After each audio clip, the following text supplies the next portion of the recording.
Pratitelji su definitivno jedna velika podrška i motivacija za dalje. Definitivno neko ko te gura izvan komfort zone, to je apsolutno publika koja te tjera da daš više od sebe i da upoznaš neke svoje strahove koje do sad možda nisi upoznao.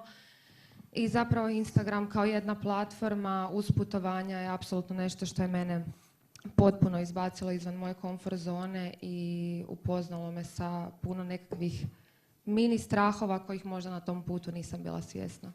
Ja sam počela raditi sa svojom partnericom Petrom na brendu prije nego što je krenuo COVID i neka generalna ideja je bila napraviti odjeću koja predstavlja tu modernu udobnost i jedan kompaktan set i zato se i zove 2020, kao 2.0 ne ide bez 2.0. I zapravo kompleti su bili baza od početka i kad se počeo dešavati COVID, prvo je bilo ono kao stani pani šta ćemo mi sad, ali u biti je taj COVID samo pridonio još većem razvoju jer ljudi su bili konstantno online, ljudi su trebali trenirku više nego išta u datom trenutku i mislim da je super što smo od starta gradile brand, a ne merch i cijela ta priča je bila od početka zamišljena dugoročno i sve ostalo je bilo samo vjetar u leđa. Klijenti obožavaju zapravo inicijativu i lude ideje i mislim da je to neki benefit kojeg zapravo pokušavam uvijek dati klijentima i uklopiti ih sa oglašavanjem u nekakve native priče i destinacije koje posjećujem.